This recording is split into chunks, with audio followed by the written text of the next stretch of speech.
மக்களே போகிற போக பார்த்தா நம்ம பேப்பர் ரவுடினு நம்ம சாண்ட்ராகவே தூக்கி வெளியே போட்டிருக்கோம் போல இருக்குது. அப்படி தாங்க அஃபிஷியல் ஓட்டிங் போயிட்டுருக்கு. அதுக்கேற்ற மாதிரி நிறைய கேவலமான விஷயத்த தொடர்ந்து நம்ம பிரஜனன் சாண்ட்ரா பிக் பாஸ் வீட்டில் பண்ணிட்டு இருக்காங்க. ஏன்னா பிரஜனனை உன்னை எதை தானே நினச்சினேன், இவ்வளோ சில்லறத்தனமான இருப்பதை எதிர்பார்க்கலன்னு. அதே மாதிரி தான் நம்ம சாண்ட்ரா அவர்களும் எவ்வளோ ஒரு பீக்கான ஒரு கேம் பிளேவை போன வாரம் கொடுத்தாங்களோ அது கம்ப்ளீட் ஆப்போசிட்டாக ஒரு கேம் பிளேவை இந்த வாரம் கொடுத்துட்ருக்காங்க.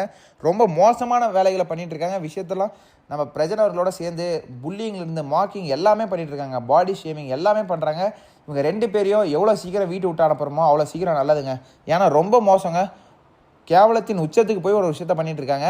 அதுவும் நம்ம சாண்ட்ரா அவர்களே நீ விக்கல் சீக்கிரமாக பாடி ஷேம் பண்ணதெல்லாம் வாய் மட்டும் இது இல்லை, கீழே இதுவும் வந்துட்டு இப்படி தான் இருக்குது அப்படின்ற மாதிரிலாம் பேசுகிறதாகட்டும், வந்துட்டு உங்கள் வாய் சரியில்லை, இது சரியில்லை, உங்கள் புத்தியை பாருங்கள் அப்படின்ற மாதிரிலாம் பேசுகிறதாகட்டும், இன்னும் வார்த்தைனே எனக்கு தெரிலங்க. ரொம்ப வேர்ஸ்ட்டாக போயிட்டுருக்காங்க.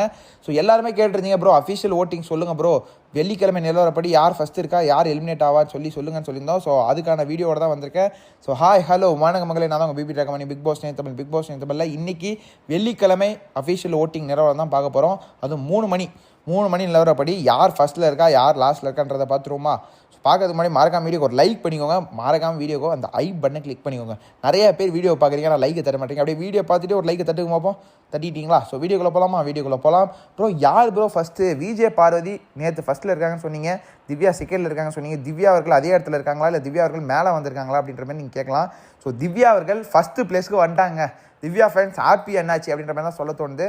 திவ்யா அவர்களுக்கு தாறுமாறான ஓட்டுகள், எப்படி சாதாரணமாக இந்த மாதிரி அந்த மாதிரி இல்லைங்க, தாறுமாறான ஓட்டுகள் ஃபேமிலி ஆடியன்ஸ் சைட்லேருந்து வந்துட்டு இருக்கு.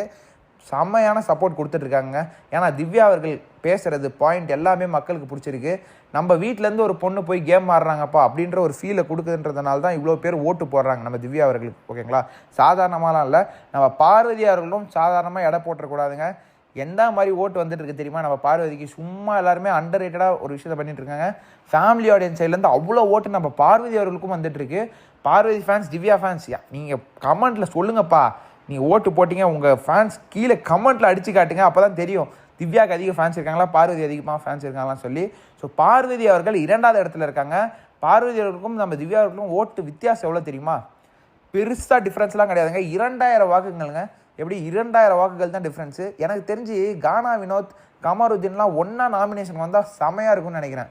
பார்வதி, திவ்யா, கானா வினோத், கமருதீன் இவங்க 4 பேரும் ஒன்றா வந்தால் பயங்கரமாக இருக்கும். நம்மளுக்கு ஒரு கிளாரிட்டி கிடைக்கும். யார் ஃபைனல்ஸ் போவா, யார் அந்த டைட்டில் நெருங்குவா, யார் செகண்ட் பிளேஸ் இருக்குவா அப்படின்ற மாதிரி ஒரு கிளாரிட்டி கிடைக்கும். பார்வதிக்கு தாறுமாறான ஓட்டுகள் வருதுங்க திடீர்னு. அது நம்ம தண்ணிப்பழம் ஃபேன்ஸா அப்படின்னுலாம் எனக்கு தெரியல. பட் ஆனால் தண்ணிப்பழம் எவிக்ட் ஆனதுக்கப்புறம் தான் எனக்கு தெரிஞ்சு வருதுன்ற மாதிரி எனக்கு தோணுது. நிறைய பேர் கமெண்ட் ப்ரோ தண்ணிப்பழம் வேணாம் ப்ரோ, தண்ணிப்பழம் ஃபேன்ஸ் தான் போடுவாங்களா ப்ரோ, பார்வதிக்குன்னு ஃபேன்ஸ் இருக்குது ப்ரோ அப்படின்ற மாதிரிலாம் நிறைய பேர் கேட்டிருக்கீங்க. பார்வதிக்கு இருக்குங்க, பட் ஆனால் இவ்வளோ ஃபோர்ட்ஸ் வந்துட்டு எப்படின்றது எனக்கு தெரில. அவங்களுக்கு முன்னாடிலாம் வந்துட்டு அந்த மிட் ரேஞ்சில் தான் இருந்தாங்க. ஓகேங்களா, அவங்களுக்கு ஓட்டு வந்துட்டு தான் இருந்துச்சு, பட் இந்த லெவலில் வரல. ஸோ பார்வதி வந்து திவ்யாவுக்கு டஃப் கொடுக்குற மாதிரி இருக்காங்க. ஓகேங்களா, 2000 வாட்டுகள் டிஃப்ரென்ஸ்னால் பார்த்துக்கோங்க. இப்போ கூட அவங்க வந்துட்டு நீங்கள் நினச்சி ஓட்டு போட்டிங்கன்னா நம்ம திவ்யாவை கீழே இறக்கிட்டு நம்ம பார்வதி மேலே போகலாம். ஸோ அந்த மாதிரி ஒரு டஃப்பான காம்படிஷன் அஃபிஷியல் ஓட்டிங்கில் நம்ம பார்வதிக்கும் திவ்யாவுக்கும் போயிட்டுருக்கு. ஸோ இப்போதைக்கு திவ்யா அவர்கள் தான் first place. So Divya fans கவலைப்பட வேணாம். ஸோ செகண்ட் பிளேஸில் பார்வதி அவர்கள் இருக்காங்க. பார்வதி அவர்களுக்கும் திவ்யா அவர்களுக்கும் நம்ம ஃபேமிலி ஆடியன்ஸ் அவ்வளோ சப்போர்ட்டு கொடுத்துருக்காங்க. நம்ம கானா வினோத்துக்கும் அந்த சப்போர்ட் பண்ணிருக்கு, நம்ம கமருதீனுக்கும் அந்த சப்போர்ட் இருக்குது. ஓகேங்களா, ஸோ இந்த 4 பேர் தான் இப்போதைக்கு இந்த பிக் பாஸில் ஃபேமிலி ஆடியன்ஸ் சப்போர்ட்டை பெற்றுக்கிறது. நம்ம இந்த 4 பேர் தான் வேறு மாதிரி சப்போர்ட்டை கொடுத்துட்ருக்காங்க ஃபேமிலி ஆடியன்ஸ் சைட்லேருந்து. ஸோ தேர்ட் பிளேஸில் யார் இருக்கான்னு பார்த்தீங்கன்னா நம்ம அரோரா அவர்கள். என்ன ப்ரோ சொல்கிறா, அரோராவா பெரிய அதிர்ச்சியாக இருக்கே ப்ரோ அப்படின்னு நீங்கள் கேட்கலாம். அரோரா அவர்கள் கடைசி 2 வாரம், இந்த வாரம் போன வாரம் வேறு மாதிரி இம்ப்ரூவ்மெண்ட்டுங்க. நான் சொன்னேன்லங்க, கண்டஸ்டண்ட்டாக அவங்க பேரை சொல்லும் போதே சொன்னால் அவங்க வேறு மாதிரி ஒரு கேர்ளு, கிளவரான ஒரு கேர்ளு, ஸ்மார்ட்டாக பேசுவாங்க, பாயிண்ட்ஸ்லாம் நெத்தியில் அடித்த மாதிரி சொல்லுவாங்க அப்படின்ற மாதிரி சொல்லியிருந்தேன். அப்புறம் அவங்க 2 வாரம் ஒரு மாதிரி வேறு ட்ராக் எடுத்தோன்னே ப்ரோ என்ன ப்ரோ சொன்ன, நீ இதுக்கெலாம் முட்டு கொடுத்தியா ப்ரோ, நீ அவங்களோட சப்ஸ்கிரைபரா ப்ரோ, அந்த மாதிரிலாம் கேட்டீங்க. இப்போ உங்களுக்கு தெரியும்னு நினைக்கிறேன். அவங்க வேறு ஒரு ரூட் எடுத்தாங்க தான், பட் அது தப்பு தான். பட் இப்போ தெரியும்னு நினைக்கிறேன். ரொம்ப ஜெம்முங்க அந்த பொண்ணு. வந்துட்டு மனசில் எதுவுமே கிடையாது அந்த பொண்ணுக்கு. ஓகேங்களா, யாரையும் ஹர்ட் பண்ணிடக்கூடாது அந்த மாதிரி ஒரு நினைக்கிற ஒரு கேர்ளு. ஸோ நேற்றுலாம் அந்த ஒரு டான்ஸ் ஆடிருப்பாங்க அந்த டாஸ்கில், அது பயங்கரமாக ட்ரெண்ட் ஆகிடுச்சு. ஸோ அக்கா அரோரா அக்கா இவ்வளோ நாள் எங்கக்கா அந்த க்யூட்னஸ்லாம் இருந்துச்சு உங்ககிட்ட அப்புறம் மாதிரி கேட்க ஆரம்பிச்சிட்டாங்க எல்லாருமே. ஸோ அரோரா அவர்களுக்கும் தாறுமாறான ஓட்டுகள் வந்துட்டு இருக்குங்க. நிறைய பேர் எனக்கு மெசேஜ் பண்ணி ப்ரோ எங்கள் ஓட்டு அரோராக்கு தான் ப்ரோ போட்டோம் அப்படின்ற மாதிரிலாம் சொல்கிறாங்க. ஸோ தேர்ட் பிளேஸில் இருக்காங்க. பார்வதி அவர்களுக்கும் அரோரா அவர்களுக்கும் எவ்வளோ தெரியுமா வித்தியாசம் ஓட்டு டிஃப்ரென்ஸு? 25,000 ஓட்டு டிஃப்ரென்ஸுங்க. 25,000 எப்படி வேறு மாதிரி பெரிய டிஃப்ரென்ஸுங்க. ஸோ எல்லாரும் ஓட்டு போடுறது யாருன்னா 100ல் வந்துட்டு ஒரு 60 பேர் ஓட்டு போடுறாங்கன்னா நம்ம பார்வதிக்கும் நம்ம திவ்யா அவர்களுக்கும் தான் ஓட்டு போடுறாங்க. ஸோ 3வது இடத்துல அரோரா அவர்களுக்கு விஜய் பார்வதிக்கும் பெரிய டிஃப்ரென்ஸ் 25,000 ஓட்டு டிஃப்ரென்ஸுங்க. ஒரு வாரம் ஓட்டிங் இன்னும் ஒரு வாரம் நடந்தால் கூட அது வந்துட்டு மேலே தாண்ட முடியாது. ஸோ அந்த மாதிரி இருக்குது. ஸோ 3rd பிளேஸில் அரோரா இருக்காங்க. இது பயங்கர இம்ப்ரூவ்மெண்ட் தான் நான் சொல்லுவேன் எனக்கு தெரிஞ்சு. ஏன்னா அரோரா அவர்கள் கீழே இருந்தாங்க. நம்ம ஸ்டார்டிங்கில் என்ன பேசிகிட்டு இருந்தோம், எப்போ அரோரா வீட்டுக்கு போவாங்கன்னு பேசியிருந்தோம். ஸோ இப்போ 3rd பிளேஸில் இருக்காங்க. ஸோ அரோரா அவர்கள் 3rd பிளேஸ். 4th பிளேஸில் யார் இருக்கான்னு பார்த்தீங்கன்னா விக்கல்ஸ் விக்ரம் வந்துட்டு ரீசெண்டாக நல்லா பண்ணிகிட்டு இருக்காங்க. ரீசெண்டாக சூப்பராக பண்ணிகிட்டு இருக்காப்புல. அந்த டாஸ்கில் வந்துட்டு ஜேசாப்பில் தலைவராக இருந்து ஸோ இப்போ வந்துட்டு நிறைய விஷயங்கள் பாயிண்ட்ஸ் எடுத்து வைக்கிறதாகட்டும் சூப்பராக பண்ணிகிட்ருக்காரு விக்கல்ஸ் விக்ரம். அந்த வியானா எஃப்ஜே மேட்டரில் மட்டும் தலையிடாமல் இருந்தாருன்னா கொஞ்சம் நல்லாயிருக்கும். அந்த வேலை நிறைய வேலை பண்ணிகிட்ருக்காரு அவங்க சேர்த்து வைக்கிறதுக்கு. அந்த வேலை மட்டும் குறைச்சிட்டாருன்னா நல்லாயிருக்கும். ஓகேங்களா. ஸோ 4th பிளேஸில் நம்ம விக்கல்ஸ் விக்ரம். 5th பிளேஸில் நம்ம கனி அவர்கள் இருக்காங்க. கனி அவர்களுக்கு போன வாரத்துக்கு கம்பேர் பண்ணும்போது இந்த வாரம் நல்லா ஓட்டு வந்திருக்குங்க. ஏன்னா அந்த குரூப்பிசம்லாம் தாண்டி தள்ளி வச்சுட்டு அவங்க ஒரு கேம் பிளே கொடுத்துட்ருக்காங்க. தனியாக ஆடுறேன்ப்பா நான் அப்படின்ற மாதிரி பாயிண்ட்ஸ்லாம் எடுத்து வச்சுருக்காங்க. ஸோ அதனால் மக்கள் ஓட்டு போட்டுட்ருக்காங்க அவங்களுக்கு. ஸோ அடுத்த பிளேஸில் யார் இருக்கான்னு பார்த்தீங்கன்னா வியானா அவர்களுக்குமே ஓட்டு வருதுங்க. வியானா அவர்களுக்குமே ஓட்டு வருது. ப்ரோ எப்படி ப்ரோ வியானாக்கு ஓட்டு வருது, போன வாரம் ஜேஞ்சர் தோணில் இருந்தாங்களே ப்ரோ அப்படின்னு கேட்டிங்கன்னா வியானாக்கு வந்துட்டு நம்ம எஃப்ஜே அவர்கள் ஓட்டும் வருது. ஓகேங்களா. ஏன்னு உங்களுக்கு தெரியும்னு நினைக்கிறேன். எஃப்ஜே அவர்களும் நம்ம வியானா அவர்களும் ரொம்ப க்ளோஸ் ஃப்ரெண்ட்ஸுங்க. ஸோ அதனால் வந்து எஃப்ஜே அவர்கள் ஓட்டும் நம்ம வியானா அவர்களும் வருது. ஸோ வியானா அவர்கள் வந்துட்டு 6th பிளேஸில் இருக்காங்க. நம்ம வியானா 7th பிளேஸில் யார் இருக்கான்னு பார்த்தீங்கன்னா நம்ம சபரி அவர்கள் இருக்காங்க.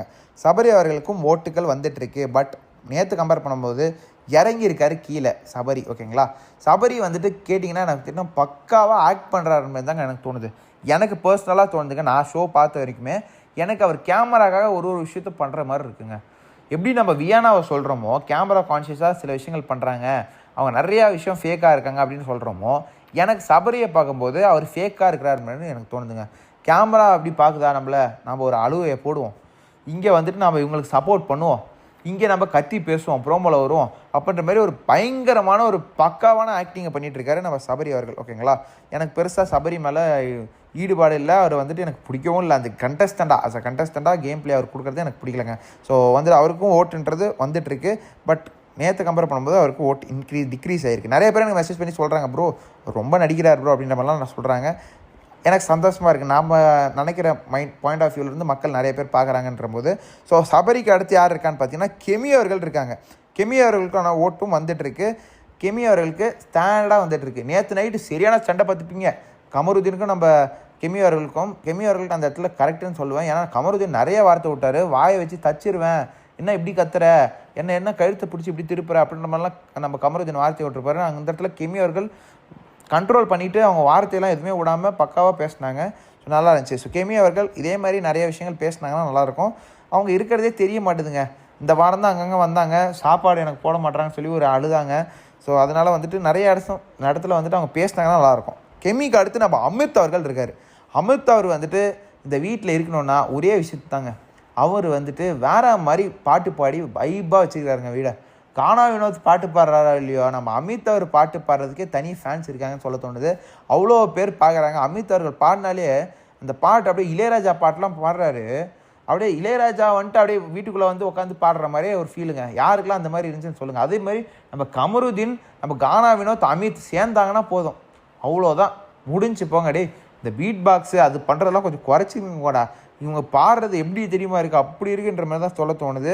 ஸோ இவங்க நடிக்கிறதாகட்டும், நடித்து காட்டுறேன்னு சொல்லி ஒன்று காட்டுறதாகட்டும், பீட் பாக்ஸ் ஒன்று பண்ணுறதாகட்டும், இவங்க 3 பேரை உட்காந்து பாட வச்சா கேட்டுக்கிட்டே இருக்கலாம் போல். அப்படி இருக்குது ப்ரோ. பாடுறதுனா தூக்கின்னு வந்து சூப்பர் சிங்கரில் போட வேண்டியதானே ப்ரோ அப்படின்னு கேட்டிங்கன்னா அந்த வீடு ஒரு பேட் ஒரு நெகட்டிவ் எனர்ஜி கொடுக்குங்க. ஓகேங்களா. அந்த வீட்டுக்குள்ளே இருந்தால் தான் தெரியும்.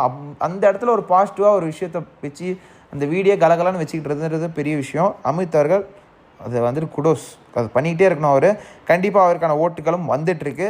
Com and composed and matured game பிளேயை நம்ம அமித் அவர்கள் கொடுத்துட்ருக்காரு. ஸோ அடுத்து 4 பேர் தாங்க. அடுத்து 10, 11, 12, 13 இவங்க தான் டேஞ்சர் ஜோன். ஓகேங்களா. ஸோ ரம்யா அவர்கள் அமித்துக்கு கீழே இருக்காங்க. ரம்யா அவர்களுக்கான ஓட்டு வந்துட்டு வருது. எப்படி வருதுன்றது அவங்களுக்கு தெரியும். ஆல்ரெடி நான் எல்லா வீடியோவும் சொல்லிட்டேன். அவங்களுக்கு அந்த தமிழ்நாடு சைடில் அவங்க ஷோஸ் போடுறாங்க இல்லையா, ஆடலும் பாடலும் நிகழ்ச்சியிலேருந்து அங்கேருந்து ஓட்டுக்கள் ரம்யாவுக்கு கேஸ்ட் ஆகிக்கிட்டே இருக்குது. ஓகேங்களா. அதுக்கப்புறம் விரைவில் அவங்க வந்துட்டு விஜய் டிவி ப்ராடக்டாகவும் மாற போகிறாங்க. என்ன ப்ரோ சொல்கிறேன் விஜய் டிவி ப்ராடக்ட் அப்படின்னு கேட்டிங்கன்னா, ஆமாங்க, வீட்டுக்குள்ளே இருக்கும்போதே ஒரு சீரியல் கமிட் ஆகிட்டாங்களாம் தெரியுமா. விஜய் டிவியில் லீடாக பண்ண போகிறாங்க போல். ஸோ அதுக்காக விஜய் டிவி வந்துட்டு நிறையா ஃபேவர்ஸ் பண்ணலாம்.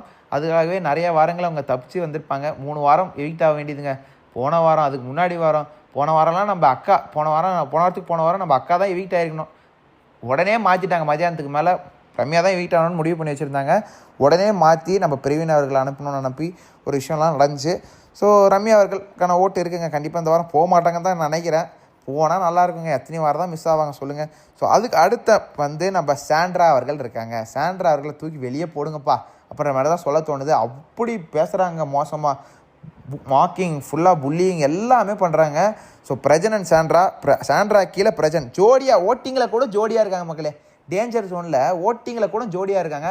இவங்க 2 பேரை தூக்கி வெளியே போட்டால் டபுள் எலிமினேஷன் வச்சு நான் ரொம்ப சந்தோஷமாக இருப்பேன்ப்பா அப்புறமேல தான் சொல்ல தோணுது. ஓட்டுகளே இல்லை 2 பேருக்குமே. சாண்ட்ரா அவர்களும் இல்லை, பிரச்சனை அவர்களும் இல்லை. வேறு மாதிரி ஒரு டவுன்ஃபாலை ஃபேஸ் பண்ணியிருக்காங்க நம்ம சாண்ட்ரா. 4th பிளேஸில் இருந்தாங்க, 6th பிளேஸ்க்கு வந்தாங்க. இப்போ வந்து பார்த்தீங்கன்னா 12th பிளேஸ் 11th பிளேஸ்க்கு வந்துட்டாங்க. 11th பிளேஸில் இருக்காங்க இப்போது. அது கீழே பிரஜன் வந்து 12th பிளேஸில் இருக்கார். லாஸ்ட் பிளேஸில் நம்ம சுபிக்ஷா அவர்கள் இருக்காங்க. சாண்ட்ரா, பிரஜன், சுபிக்ஷா 3 பேருக்கும் ஓட்டு இல்லை. டேஞ்சர் ஜோனில் இருக்காங்க மக்களே. ஸோ நீங்கள் சொல்லுங்கள், பிரஜன் அண்ட் சாண்ட்ராவை தூக்கி வெளியே போட்டால் எப்படி இருக்குன்றதை நீங்கள் சொல்லுங்கள். எனக்கு தெரிஞ்சு தூக்கி வெளியே போட்டால் சூப்பராக இருக்கும், ஹாப்பியாக இருக்கும்ன்ற மாதிரி தான் எனக்கு தோணுது. ஏன்னா வந்துட்டு மனுஷன் பேசுறாரு, என் ஒய்ஃபுக்கு ஏதாவது ஒன்று யாராவது ஒருத்தங்க எதாவது பேசுனீங்கன்னா மடித்து பாக்கெட்டுக்குள்ளே போட்டு போகிறான். எப்பா மடித்து பாக்கெட்டுக்குள்ளே போட்டுப்பீங்கன்னா எதுக்குப்பா பிக் பாஸ் ஷோக்கு வரீங்க? பிரச்சனை வரலையே, எதுக்கு பிக் பாஸ் ஷோக்கு வரீங்க? வெளியே இருந்தே அவங்கள வந்து பார்த்துக்க வேண்டியது தானே. கண்டஸ்டன்ட் பிக் பாஸ் வீட்டுக்குள்ளே வந்துட்டால் கண்டஸ்டன்ட் தானே. நீங்கள் தனித்தனியாக கண்டஸ்டன்ட் தானே, பேராவாக கேம் ஆடுறீங்க அப்புறம் மாதிரி தான் கேட்க தோணுது. நீங்கள் வந்துட்டு 2 பேரும் சேர்ந்து ஒரே கண்டஸ்டண்ட்டான்னு கேட்குறேன். 2 பேரும் தனித்தனி கண்டஸ்டன்ட் இல்லை. அவங்க வேறு கண்டஸ்டன்ட், நீங்கள் வேறு கண்டஸ்டன்ட்டுங்க. நீங்கள் யாருங்க வந்துட்டு என் ஒய்ஃபுக்கு ஒன்றுனா வந்துட்டு நான் படித்து முடித்து பாக்கெட்டுக்குள்ளே போட்டுப்பேன்னு சொல்கிறதுலாம் எவ்வளோ பெரிய வார்த்தை. ரொம்ப ஒரு மாதிரி பேப்பர் ரவுடிசம் பண்ணிகிட்ருக்காரு நம்ம பிரஜன் அவர்கள். நீங்கள் அவரை பற்றி என்ன நினைக்கிறீங்க அப்படின்றத மறக்காமல் கமெண்ட்ஸில் கமெண்ட் பண்ணுங்கள். யாருக்கு ஓட்டு போட்டிங்கன்றதையும் மறக்காமல் கமெண்ட்ஸில் கமெண்ட் பண்ணுங்கள். ஸோ நாளைக்கு final voting order last night முடியுது இல்லையா, அதை யார் வந்துட்டு ஃபஸ்ட்டில் இருக்கா, யார் எலிமினேட்ன்றதை காலைல வீடியோவில் உங்களுக்கு சொல்கிறேன். ஸோ வீடியோ பிடிச்சிருந்தவரை லைக் பண்ணுங்கள், சப்ஸ்கிரைப் பண்ணிக்கோங்க. அடுத்த அப்டேட்டில் வந்து உங்களை வந்து சந்திக்கிறேன். நன்றி, வணக்கம்.